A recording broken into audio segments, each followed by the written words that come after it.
क्या करना है। देखो स्टूडेंट्स, हमारी +2 पोल साइंस के 2 पार्ट्स हैं, पार्ट ए और पार्ट बी। पार्ट ए जो है वो 1950 से पहले के बाद से शुरू होके और ग्लोबलाइजेशन तक चलता है। ग्लोबलाइजेशन जो कि वर्ड के अंदर 1991 में आया था, तो ये पार्ट ए हो गया। और ये पार्ट ए की खासियत ये है स्टूडेंट्स कि ये वर्ड पॉलिटिक्स के बारे में है। किसके बारे में है? वर्ड पॉलिटिक्स के बारे में है। तो स्टूडेंट्स, जो पार्ट बी है वो इंडियन पॉलिटिक्स के बारे में है। वो किसके बारे में है? इंडियन पॉलिटिक्स के बारे में है। कैसे चैलेंजेस नेशन बिल्डिंग के लिए बने, वन पार्टी डोमिनेंस कैसे आया, पॉलिटिक्स ऑफ प्लान डेवलपमेंट क्या रहा, इंडिया एक्सटर्नल रिलेशंस कैसे थे, ये सारे के सारे चैप्टर्स हैं। तो स्टूडेंट्स, पहले तो मैं आपको एक बात ये बताना चाहूँगी, क्योंकि आपकी जब हॉलीडेज अब शुरू हो रही हैं, हॉलीडेज शुरू होने के साथ साथ आपके पास लॉकडाउन की वजह से काफ़ी काम भी है, समय भी है, काम भी है, दोनों चीज़ें चल रही हैं। और साथ में आपको शायद मालूम भी होगा कि पॉलिटिकल साइंस के पेपर के लिए 80 मार्क्स की तो है थ्योरी और 20 मार्क्स का है प्रैक्टिकल। 20 मार्क्स का है प्रोजेक्ट प्रैक्टिकल। तो स्टूडेंट्स, आपने अगर अपनी प्रोजेक्ट फाइल्स प्रिपेयर करनी है तो आप या तो पार्ट ए ले सकते हो या पार्ट बी ले सकते हो। इससे रिलेटेड जो भी मटेरियल है वो मैं आपको भी थोड़े दिन के बाद आपको जो प्रोजेक्ट फाइल्स दिखानी शुरू करूँगी। तो स्टूडेंट्स, आज जो मेरी आपके लिए वीडियो है या ये जो मेरा यूट्यूब चैनल से है, तो आज हम करेंगे फर्स्ट चैप्टर कोल्ड वॉर इरा। कौन सा चैप्टर करेंगे? कोल्ड वॉर इरा।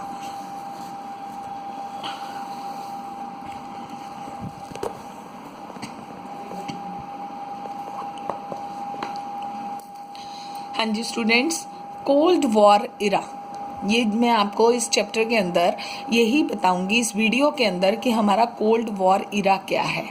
कोल्ड वॉर का मतलब है स्टूडेंट्स कि एक ऐसी सिचुएशन जिसमें कि कभी भी युद्ध तो होता नहीं है, लेकिन ऐसे फील होता है कि युद्ध होने वाला है, युद्ध होने वाला है। ऐसे फीलिंग्स आती हैं कि वार लाइक सिचुएशंस होती हैं। और ये वर्ड के अंदर हुआ 1950 के बाद। क्या हुआ कि 1940 पास वर्ड के अंदर यूएन बना। यूएन जो था उसकी फॉर्मेशन हुई 1945 के आसपास। यूएन की स्थापना हुई 1945 से, और उससे क्या हुआ कि जितने भी इंपीरियलिस्टिक कंट्रीज थे वो सारे के सारे उनको इंडिपेंडेंस मिल गई। तो ऐसा होने से क्या हुआ, सारे देश आज़ाद हो गए। हर जो था पावरफुल कंट्री एक छोटे स्मॉल कंट्रीज को अपनी तरफ खींचने की कोशिश में था, खींचे चला जा रहा था। वो सोचता था उसको मैं कर लूँ, ये कर लूँ। तो क्या हुआ, वर्ड के अंदर emergence of 2 power blocks, 2 power blocks बन गई। कब? After the second world war. यहाँ स्टूडेंट्स, मेरा फर्ज है आपको बताना कि सेकेंड वर्ल्ड वॉर जो था ये 1939 टू 1945 तक चला था। कब तक चला था? 1939 टू 1945 तक चला था। और जैसे ही सेकेंड वर्ल्ड वॉर खत्म हुआ, यूएनओ एस्टेब्लिश हो गया, और यूएनओ ने कहा कि जो भी पावरफुल कंट्रीज हैं वो वीकर कंट्रीज को रिलीज कर दें, आज़ाद कर दें, कोई ज़रूरत नहीं है किसी को अपने अंदर करने की। तो स्टूडेंट्स, यहाँ वर्ल्ड के अंदर 2 पावर ब्लॉक्स बन गए। कौन से? एक यूएसए का और एक यूएसएसआर का। अब हमने इस लेसन के अंदर ये भी देखना है कि what were the important arenas of the cold war. What were the important arenas of the cold war. Third point हमारा पढ़ेंगे इसके अंदर हम, challenges to bipolarity. What do you mean by bipolarity? Bipolarity का मतलब है 2 ग्रुप्स। किसके 2 groups थे? यूएसए और यूएसएसआर के। 2 ग्रुप्स थे, यूएसए के और यूएसएसआर के। और उसके बाद से स्टूडेंट्स हम इसमें एक टॉपिक पढ़ेंगे, non aligned movement. That was very important and it was named as NAM.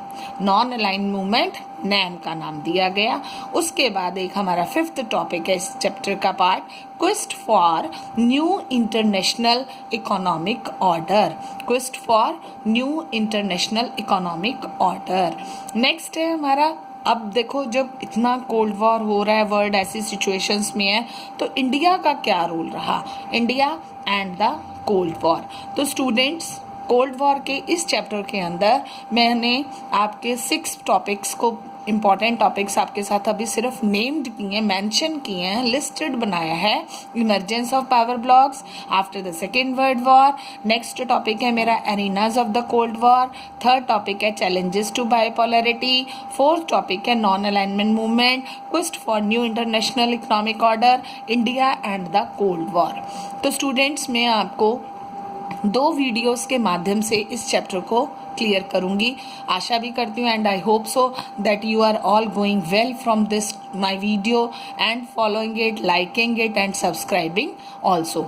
Students, emergence of power blocks after the second world war topic को आज क्लियर करते हुए इसमें मैं आपको ये बताना चाहूँगी कि 1939 से 1945 जब सेकेंड वर्ल्ड वॉर ख़त्म हो गया तो क्या हो रहा कि कहते हैं जापान जो था वो पहले से ही पीछे हो रहा था। जापान पहले से ही पीछे हो रहा था, लेकिन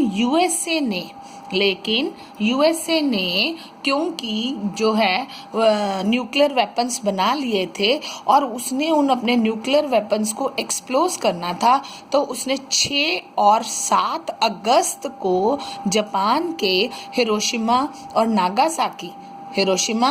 नागासाकी 2 सिटीज पर न्यूक्लियर एक्सप्लोजन किया। सारा का सारा जो वर्ड था, really it was very shocked. क्या क्या होता चला गया, ये क्या हो रहा है कि भी ऐसे जो है वर्ल्ड के अंदर कभी भी इतनी सिचुएशंस तो आई नहीं थी कि भी ऐसे न्यूक्लियर एक्सप्लोजन होना शुरू हो रहा है।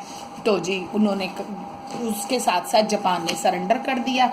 जापान के सरेंडर करने से क्या हुआ, वर्ल्ड के अंदर 2 पावर ब्लॉक्स आ गए। और जो ये कोल्ड वॉर था, पावर ब्लॉक्स के साथ साथ लॉजिक ऑफ डिटरेंस था।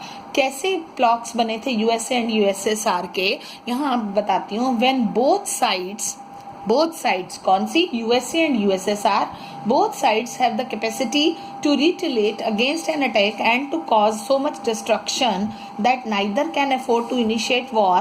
It is called as the logic of deterrence, which was an inseparable part of the Cold War. To expand their sphere of influence in different parts of the world, the 2 superpowers formed alliances according to which a state was supposed to remain tied to it, protected